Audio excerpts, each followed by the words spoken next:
नमस्कार। देश की बात में आप सबका स्वागत है, अभिनंदन है। देश की बात है तो मुझे लगता है कि आज इस पर चर्चा हो जाए कि देश तो बदल गया और कम से कम देश की सियासत तो पूरी तरह बदल गई। अब आप कहेंगे ये अचानक से नया दर्शन कौन सा? मैंने एक पत्रकार के तौर पर महिला आरक्षण की करीब 27-28 साल की संसदीय लड़ाई को देखा है। संसदीय लड़ाई शब्द इस्तेमाल कर रहा हूं। पार्लियामेंट के आंगन में जो संघर्ष हुआ, सरकारें कांपने लगती थीं, कोई रहा हो इधर वाला चाहे उधर वाला। जो मंत्री पेश करने खड़ा होता था, कानून मंत्री, जिसमें राम जेठमलानी जैसे लोग रहे, सोचिए, उनकी टांगें हिलने लगती थी। इतना भारी प्रतिरोध, इतना भारी हंगामा, सत्तारूढ़ दल के लोगों को अपने मंत्री, कानून मंत्री के चारों ओर घेरा बना के उनकी सुरक्षा में खड़ा होना पड़ता था। ऐसा लगता था कि किसी चौराहे में संघर्ष होने जा रहा है, दो पहलवानों के बीच में, दो गुटों के बीच में। फिर भी बिल फाड़ दिया जाता था। कई अवसरों पर तो कानून मंत्रियों के साथ धक्का मुक्की हो गई। कई बार सांसदों में आपस में मारपीट हो गई। हाय हाय तू तू मैं। सोनिया जी जैसे बड़ी नेताओं को हंगामा करने वाले सांसदों से जूझते हुए मैंने देखा। सोच सकते हैं आप, इसी महिला विधेयक पर। मैंने गीता मुखर्जी जैसी बड़ी और महिला हितों के लिए लड़ाई लड़ने वाली वरिष्ठ सांसद को रोते देखा, आंखों से आंसू से, हंगामे को देखकर। मैंने वाजपेयी जी की 3 असफलताएं देखी इसी महिला आरक्षण पर। मैंने मनमोहन सिंह की असफलता देखी, विवशता देखी। मैंने सोनिया गांधी की विवशता देखी। मैंने देवी गौड़ा की विवशता देखी। देवी गौड़ा को तो छोड़िए, चलो, जब कांग्रेस और भाजपा के प्रधानमंत्री नहीं कर पाए तो देवी गौड़ा फिर क्या लाए? उनकी सरकार का तो कंपोजिशन ही थोड़ा हिलता डुलता था। लेकिन मैंने आंखों से देखा है मित्रों। नारा क्या लगता था? लालू प्रसाद यादव जैसे नेता आके कहते थे, हम बता दिए हैं मान सोनिया जी को, ये विधेयक आया इसी रूप में तो गिरा देंगे सरकार, जान लीजिए। तो मुलायम सिंह पीछे से कहते गिर गई, बोल दिया हमने, समर्थन वापस ले लेंगे। इस तेवर में बात होती थी। सरकारें सकपकाई सी खड़ी रहती थी, ऐसे बिल्कुल डरी सहमी। ऐसा लगता था महिला आरक्षण विधेयक लाने का की रस्म निभा रही हैं सरकारें। न लाने वाले को भरोसा, न संसद को भरोसा कि कुछ होने वाला है। कांग्रेस ने पूरी शक्ति झोंक कर, सबके हाथ पैर जोड़कर मनमोहन सिंह के समय में 2010 में राज्यसभा में इसको पारित कराया। राज्यसभा से होना जाना नहीं था। और राज्यसभा में क्यों कराया, उसका कारण ना लीजिए कि राज्यसभा में अगर बिल गिर भी जाएगा तो सरकार नहीं जाती ना राज्यसभा में। सरकार तो आती और जाती दोनों लोकसभा से। तो क्या हुआ? एक राजनीति प्रसाद थे लालू जी के सिपाही मतलब ऐसा नहीं कि वो पुलिस रखते हैं, उनके कार्यकर्ता, और राज्यसभा में सदस्य थे उस वक्त। उनने मनमोहन सिंह के कानून मंत्री के हाथ से बिल लेके फाड़ के ऐसे उछाल दिया था। फिर उनको टांग के बाहर ले जाना पड़ा मार्शल्स को। ये दृश्य मैंने देखा। धमकियों से सहमी, सकपकाई, सकुचाई सरकारें, कमजोर राजनीतिक नेतृत्व, अंक गणित की समस्या से जूझती अटल जी की सरकार और उनकी 3 बार की कोशिश महिला आरक्षण, हुआ कुछ नहीं। देश भर में महिला संगठनों के विरोध प्रदर्शन, धरने, मांगे। 10 लाख से ज्यादा महिलाओं ने पोस्ट कार्ड लिखा था भारत के राष्ट्रपति के नाम कि हमको चाहिए महिला आरक्षण, लेकिन हुआ नहीं। ये पुराना दृश्य आपको याद करना जरूरी है आज। जिस नेता से देखते थे वो कुर्ता यहां तक फोल्ड करके कहता था लाके देखे महिला आरक्षण, ईंट से ईंट बजा देंगे, क्या? और बजा भी देते थे। ये स्थिति थी। बड़ी बड़ी महिला सांसदों को मैंने उदास देखा इस 30 साल में, निराश देखा। गीता मुखर्जी, सुषमा स्वराज जैसी महिला सांसद उस दौर की इसी हसरत के साथ दिवंगत हो गई कि मेरे रहते काश महिला आरक्षण विधेयक कानून बन जाता। नहीं बन पाया। अब वही संसद है, वही देश है, वही महिला आरक्षण है। आपने कहीं चू सुनी? आपने किसी को टीवी पर कुर्ते की वहां समेटते बाहर बोलते देखा कि मैं बोल दिया हूं सरकार गिरा दूंगा? तो दूसरा बोला मैं भी बोल दिया हूं ईंट से ईंट बजा दूंगा। न ईंट बज रही, न बांसुरी बज रही, न शंख बज रहा, कुछ नहीं बज रहा ना। कोई सरकार गिराना छोड़ो, सरकार की ओर देखता मिला आपको? नहीं ना। चश्मा ही काला लगा लिया, बोले देखने झंझटी खत्म, क्या बुरा मान जाए देखने पे, क्या है ना।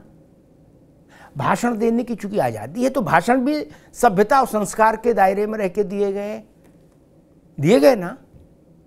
पहले टोन क्या होती थी? बिल ला के देखो, हैसियत है तो औकात बता देंगे। इस बार क्या थी टोन? हमारा सरकार से आग्रह है, निवेदन है, विनम्र निवेदन है कि इसमें SC ST और OBC के लिए अलग से रिजर्वेशन की व्यवस्था करें। धन्यवाद स्पीकर महोदय। इस बार टोन ये थी। और पिछली बार की मैंने बताई दी, 4-5 बार की क्या टोन थी?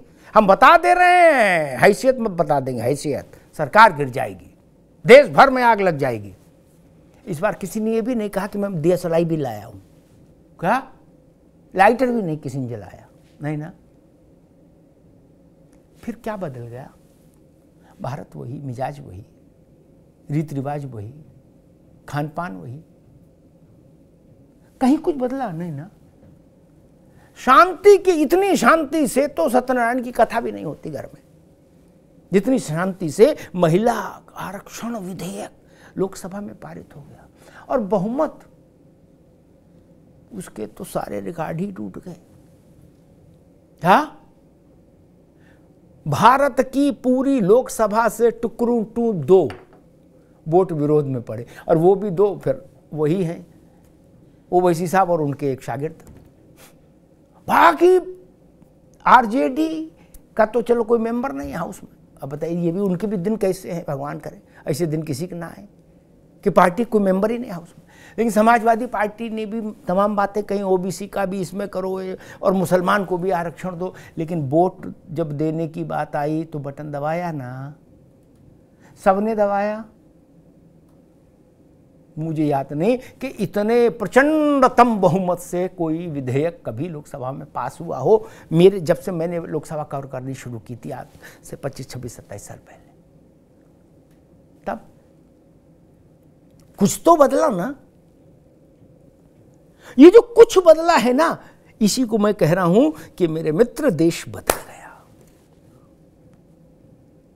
कोई उत्तेजना नहीं, कोई अभद्रता, राजनीतिक अभद्रता नहीं, कोई धमकी की भाषा नहीं, लोकतंत्र को बंधक बनाने की किसी की हैसियत नहीं। असहमति जताने का अधिकार सबको, वो जताई गई, उसका स्वागत लोकतंत्र में। लेकिन फिर भी देखिए भारत की क्षमता, भारत की ताकत का ये जो नया रूप स्वरूप है कि 554 वोट पड़े उसके पक्ष में बिल के। मुझे नहीं लगता कि कभी मोदी जी की सरकार ने भी सोचा होगा, उनके प्रबंधकों ने भी, कि वास्तव में ऐसा भी हो जाएगा। क्या होड़ लग गई बटन दबाने की, दे दबा दब, दे दबा दब। क्या पर्ची से फिर वोट हुआ, वो पर्ची में भी दस्तखत डबल ठोक दिया, बोले ना पक्ष में। कुछ तो बदला। ये वही महिला आरक्षण विधेयक है जिसको चिमटे से भी छूने में सरकारें डरती थी कि ये बवाल का बायस है बिल, सरकार हिल जाएगी, सरकार गिर जाएगी, ये हो जाएगा, वो हो जाएगा। क्या वाजपेयी जी भी विधेयक लाते थे, 3 बार शायद वाजपेयी जी की सरकार के समय में आया विधेयक, अगर मैं सही याद करूं 3 या 4 बार। मुझे पता था कि भाजपा के अंदर भी इस पर सियासत हो रही है। तो भाजपा के अंदर से भी बाज अटल जी के समय, अटल जी सौम्य व्यक्ति थे, सहज सरल कवि हृदय। तो काल के कपाल पर लिखता मिटाता हूं, गीत नया गाता हूं, गाने वाले अटल जी। तो वहां भी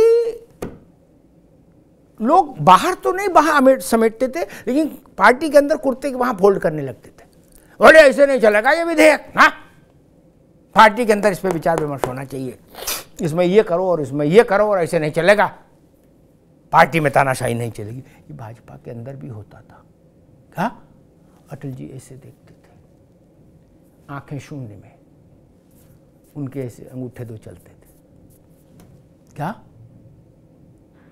इस बार आपने सुना कोई सूरमा आया जिसने नरेंद्र मोदी से कहा हो कि ऐसे नहीं चलेगा मोदी जी, ये विधेयक नहीं चल सकता, पार्टी में लोकतंत्र होना चाहिए? को बोला नहीं ना, सबने कहा बहुत अच्छा विधेयक है, सबसे अच्छा विधेयक है।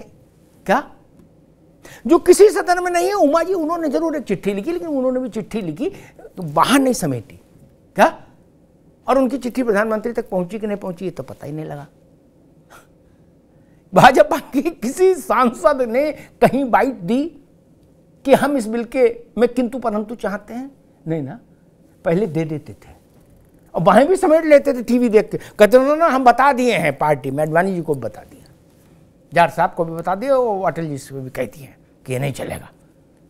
अब कोई क्यों नहीं कह रहा कि ये नहीं चलेगा? हम बता दिए मोदी जी को, अमित शाह जी को और भागवत जी को। नहीं ना, तो कुछ तो बदला है। इधर वाले भी कुर्ता नहीं समेट रहे, उधर वाले भी नहीं। इधर वाले तो चलो इसलिए नहीं समेट रहे, मोदी जी बॉस हैं उनके, उधर वाले क्यों नहीं समेटे? मैंने उनके भाषणों के अंश आपको बताए कि अध्यक्ष जी हमारा सरकार से निवेदन है, विनम्र निवेदन है कि ऐसा ऐसा कर ले तो ठीक है, नहीं कर ले तब भी हम समर्थन करेंगे। क्या भाई चाय के साथ बिस्कुट दे दो, हमारी प्रार्थना है, दे देंगे तो ठीक है, नहीं देंगे तो भी चाय पी लेंगे, यही ना। तो ये देश बदला नहीं। अब इसको आप क्या कहेंगे? और कितना देश बदलना चाहते हैं इतनी जल्दी? 14 से पहले इस देश में विधेयक पारित कराना एक कितना बड़ा कठिन काम होता था। मैंने सरकार को हांफते भागते लड़खड़ाते और गिरते देखा है, गिरते भी देखा है। यहां 370 पारित हो गया, ऐसा लगा कि पता ही नहीं लगा और हो गया। क्या लोगों ने कहा तो खून की नदियां बह जाएंगी। मैं देख रहा था कि कोको कोला की भी नदी बह जाए, वो भी नहीं बही। क्या रक्तपात हो जाएगा कश्मीर में, कोई तिरंगा उठाने वाला नहीं रहेगा कहा गया था। कश्मीर में तिरंगा ही तिरंगा, पाकिस्तान का झंडा उठाने वाला कोई नहीं है कश्मीर में। क्या छोटी बात है? इसलिए मैं एक आज देश की बात में कहने आया कि मेरे मित्रों, देश सच में बदल गया। आप इसके श्रेय की लड़ाई में मत उलझिए, या जिसको आप पसंद करते हैं उसको श्रेय दे दीजिए, मेरी उसमें कोई रुचि नहीं। मेरी रुचि इसमें है कि देश बदल गया। अब निर्णायक माइंडसेट में है देश, डिसाइसिव मोड में। मन बनाया तो कर दिया, 370 हटानी है तो हट गई। अयोध्या में भगवान श्री राम का मंदिर भव्य बनना है तो बन गया। ये जो है महिला आरक्षण देना है तो दे दिया, लोकसभा में, राज्यसभा में भी हो गया पारित, चलिए दे दिया। ये जो भाव है, पहले सरकारें देहरी छूने में कांप जाती थी, अब मन बनता है तो काम हो जाता है और देश के सामने परिणाम आ जाता है। ये बदलाव है। इस बदलाव का श्रेय मैं इस देश के 150 करोड़ लोगों को देता हूं, क्योंकि जो वोट देता है उसके ही वोट से सरकार पैदा होती है। तो सरकार का माई बाप कौन? जन्मदाता कौन? हम और आप। इसलिए श्रेय बच्चा अच्छा करे तो माता पिता को जाता है ना। सरकार अच्छा करे तो उसके माता पिता को श्रेय जाना चाहिए ना, जनता को जिसने चुनकर भेजा। धन्यवाद।